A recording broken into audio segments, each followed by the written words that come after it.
Dr.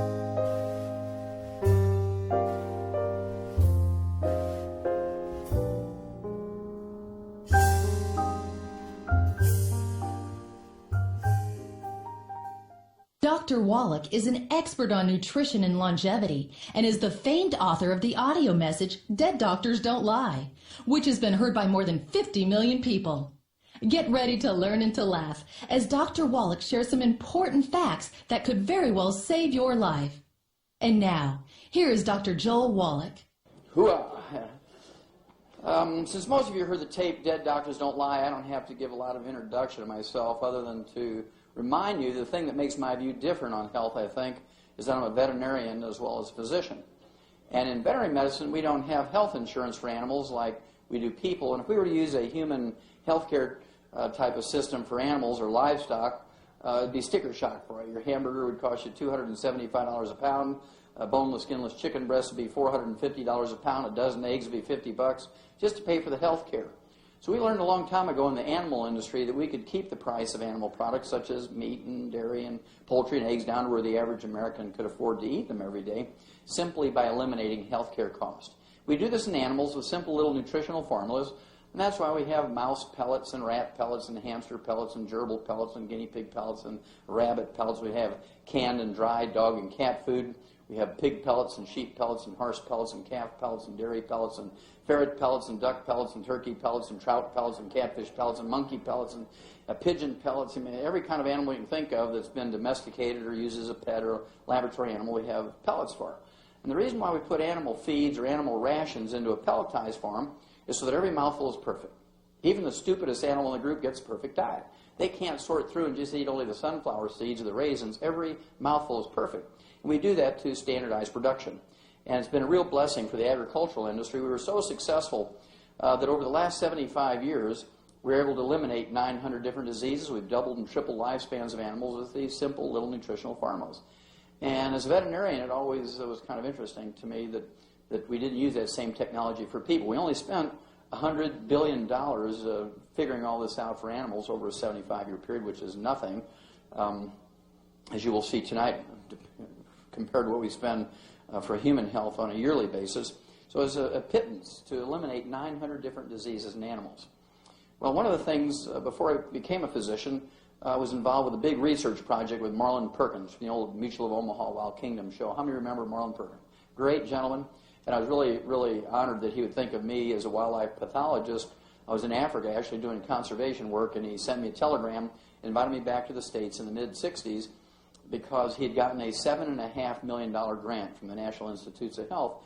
And this was to study pollution in the environment and the world ecology. And my job on the project was to do autopsies of animals that died of natural causes in the big zoos around the United States, because big zoos tended to be associated with big cities.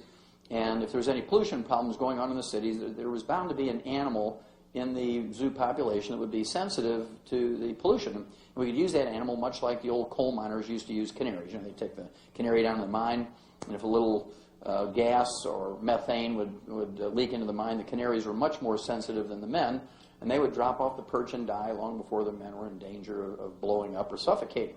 So that was the purpose of the study.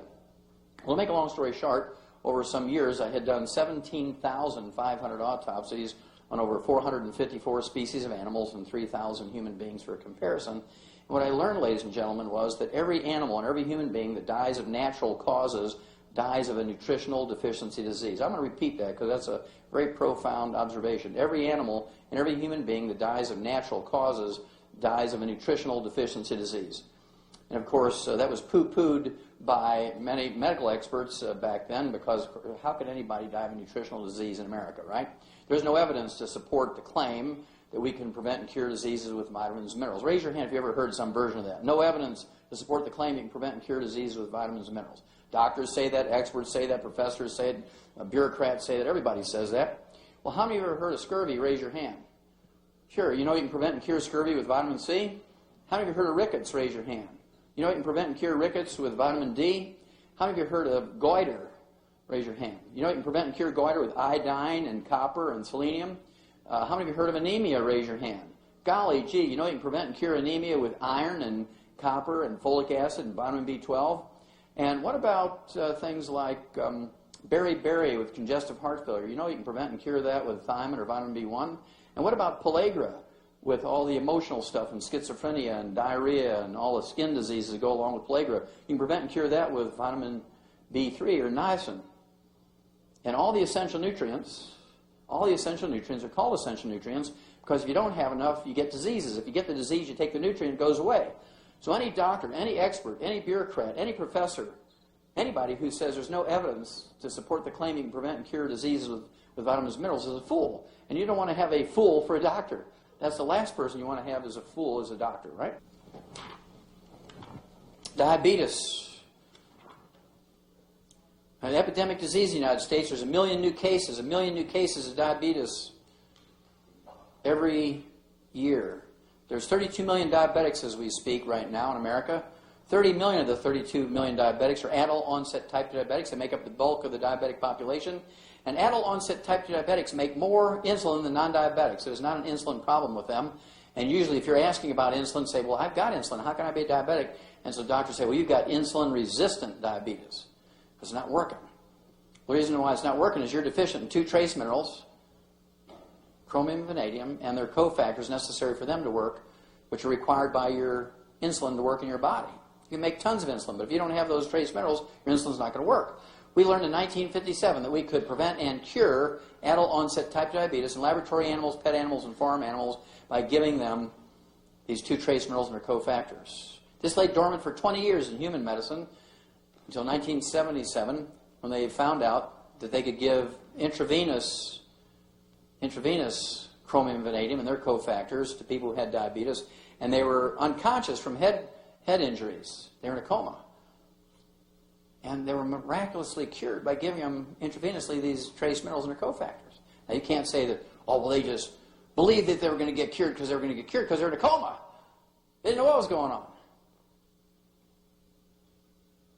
Now, how come your doctor doesn't tell you this stuff? I mean, it's been proven over and over and over in animals, been proven over and over and over in people. It's been published in every big medical journal in America and in the world. It sort of comes through every couple of years as renewed, people look at it. It's not like it's a mystery. Every doctor knows this. Why don't doctors tell you this? Well, if a doctor took the less than 2 minutes that I just shared with you, this information, he might get $80 for a long visit, an extended visit, instead of $50 for a standard visit. Make an extra $30. According to the GAO, the General Accounting Office, which is the budget watchdog for the U.S. Congress, your doctor makes, over the 25 to 40 years a diabetic lives after diagnosis, your doctor makes $750,000 for every diabetic patient. So why would he take $30 when he can make $750,000? And most people say, well, my doctor belongs to my church. I got to believe in him. Well, don't let that protect you. Even members of the mafia go to church, right? So I wouldn't bet on that one.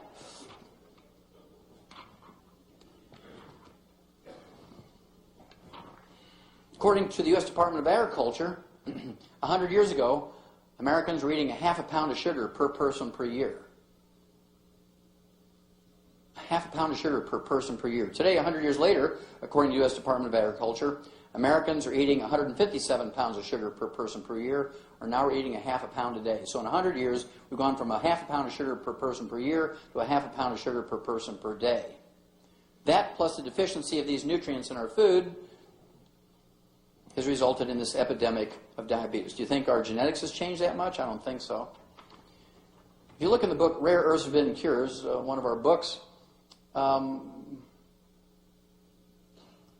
guy who's doing all this study on these 2 trace minerals back in the 1950s, actually, Dr. Walter Mertz, went back into the 1940s and began to look at chromium levels in American blood. And he found out there was a big range in 1948, micrograms per liter of parts per billion, 28 to 1,000. In 1971, it dropped to 13. In 72, it dropped to 10. In 73, our chromium levels in our blood dropped to 4.7 to 5.1. In 74, it dropped to 0.73 to 1.6. In 78, it dropped to 0.16. Is it going up or down? It's dropping like a rock. Well, in 1980, it went up 3 times over 1978 values to 0.43. Why did that happen? Remember 1977?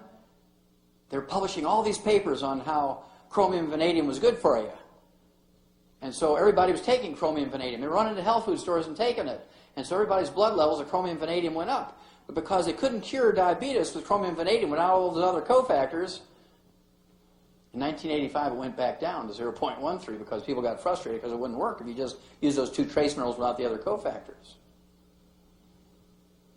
So between not having enough of these nutrients, the chromium and vanadium, their cofactors in our food anymore, and eating all this sugar, more sugar, less chromium, vanadium, we have an epidemic. We have an epidemic of adult onset type 2 diabetes.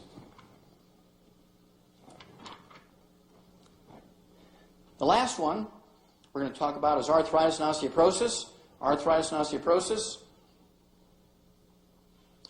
According to the Center for Disease Control, 85% of all Americans over the age of 50 already have arthritis and osteoporosis of one type or another, or to one degree or another. There's not a single medical treatment designed to prevent or fix it. Aspirin, Celebrex, Vioxx, Tylenol, ibuprofen, Advil, Aleve, methotrexate, gold shots, prednisone, cortisone. None of those prevent or cure osteoporosis and arthritis. They all have terrible side effects, many of which are life-threatening. And what makes this really, really, really bad, ladies and gentlemen, we learned how to prevent and cure osteoporosis and arthritis in animals over 300 years ago.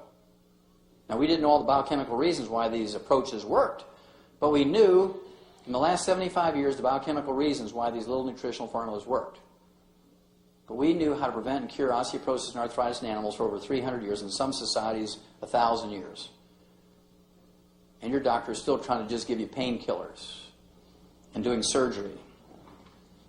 How many of you heard of arthroscopic surgery of the knee for arthritis? Yeah, it's a very common procedure now.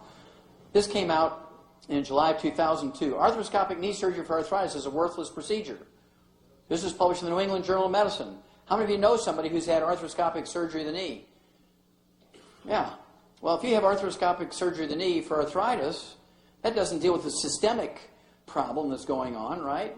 Just one little knee. And of course, doctors in 2001, and there's only like maybe 5,000 doctors out of the 1 million doctors who do this procedure, their income for that one procedure in 2001 was $1.5 billion. Now, do you think they'll ever give up that procedure? No. It's been proven to be worthless, published in the New England Journal of Medicine as a worthless procedure. When there are cures available, so they're not going to use the nutritional approach. They're not going to use the nutritional approach. They're going to use arthroscopic surgery of the knee because that's worth $1.5 billion to them.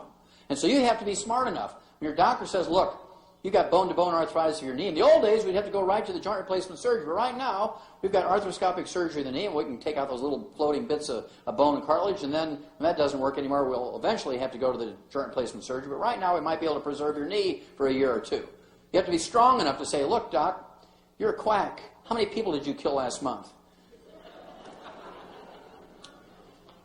The New England Journal of Medicine, July 2002, said this procedure is worthless. Now, we've been friends for a long time. We belong to the same church, and you're coming to me with a worthless procedure? I don't think I'm going to visit you anymore. You have to rebel sometime. When they keep taking advantage of you to milk your insurance policy and milk your wallet, when do you rebel? You rebel when you realize that your doctor is only looking at you as a source of income. If you follow your doctor's advice when you have osteoporosis and arthritis, you're going to wind up like this. Yahoo! Now, whether you believe it or not, how many of you ever heard that osteoporosis is primarily a postmenopausal woman's problem? Whether you believe it or not, how many of you heard that? Sure, everybody knows. Oprah, your doctor, the government, everybody knows that osteoporosis is primarily a postmenopausal woman's problem. Well, we knew 100 years ago that osteoporosis actually occurred equally in both men and women. It only became a postmenopausal woman's problem in 1958 when they came out with HRT. Because can you justify treating osteoporosis and preventing osteoporosis with estrogen if both men and women get it at the same rate? No, you couldn't. Can you imagine a red-blooded American man, a red-blooded Idahoan, going to his doctor and say, okay, doc, I've got that osteoporosis stuff. I want you to shoot me up with that estrogen. I've had estrogen today. They're not going to do it. You're just not going to do it. People tend to be basically smart, right? Well, this came out in November of 2001. Osteoporosis strikes both sexes equally. Men are as likely as women to suffer from osteoporosis. The surprise findings. Well, why was this a surprise finding? Well, because all the doctors who did that study only graduated after the 1958 time period, and the truth they were taught was that osteoporosis occurs primarily in postmenopausal women. Results turn the tables on the belief that women are the prime victims of the condition. The findings of the Canadian Multi-Center Osteoporosis Study, a program involving almost 10,000 participants in 9 centers, will almost certainly change the way that medical professionals deal with unexplained bone fractures in men and the way education about the condition is handled. Now raise your hand, gentlemen, if you have received a direct communication from your medical doctor, either an email, a postcard, a phone call, saying, look, come on in. I've just learned that osteoporosis occurs equally in both men and women. I'm so excited about this because I can help you before something bad happens. Come on in, we'll do a bone density test. How many of you men have gotten that communication from your medical doctors? Look at that. None. As I traveled around the world, 18 countries in the last 3 years, not a single man has raised their hand. Now you say, well, why would that be? Why wouldn't doctors want to tell their men patients? You'd think they'd be excited. If they're altruistic and they're out there to help you, they'd be wanting to give you this information, right? Well, guess what would happen? Every woman would immediately stop using HRT. And they're making so much money from the kickbacks and writing the prescriptions from HRT, they're afraid to rock the boat. They don't want to start anything that's going to rock the boat. So any doctor who today continues to write prescriptions for women for HRT should be put in jail for 25 years of life without possibility of parole. And that would be the kindest of treatments that I would figure for them. Ladies, when your doctor comes to you and says, I want you to take estrogen for osteoporosis, you say, Doc, you take it for 25 years. And then, if it works, I'll take it. See what he says. One of the other things you have to do besides taking all the raw materials to rebuild your bone and cartilage and ligaments and tendons and connective tissue is to give up carbonated drinks. Carbonated drinks are the single greatest contributor to osteoporosis and arthritis and fractures of the bone. They interfere with the absorption of nutrients, especially minerals, digesting protein. This actually, the original study was done 10 years before this at the Harvard Nurses Health Study, 90,000 nurses, 20 years of data, and these were all nurses over age 35. They found out that the nurses drinking carbonated drinks, soft drinks, even diet drinks, instead of water during the day, had a 500% increase in risk of osteoporosis and fractures over the water drinking group. So they went and did the study in junior high school girls, 460 junior high school girls in 9th and 10th grade. They found out that the same thing was exactly true for them. Why did they only look at nurses and girls? Because they believed it's primarily a woman's disease. But believe me, it occurs in boys too. So if you have young athletes, whether they're girls or boys, if you have osteoporosis in your family or arthritis, if you have it or don't want to get it, you got to give up carbonated drinks. Doctors should be telling you this every time you walk in the door. You got to give up carbonated drinks. I'll answer questions in just a moment. I just want to remind you that if you don't take care of your own destiny, if you don't take hold of things and take control of your own destiny, life is going to take care of your destiny for you, and usually it's not very nice. And so if you take control and rebel a little bit, be one of those mean, feisty little people that defy their doctor, but you have to do it with education. You just can't do something bad. You have to know what you're doing, educate yourself, and the odds are you're going to save yourselves an enormous amount of unnecessary misery. You're going to save yourselves a gob of money, and you're going to add many, many, many healthful years to your life. It will definitely help you to educate yourself. Education is power. Education with action is superpower. Don't let somebody else, even a doctor, determine your future. You've got to make those determinations yourself.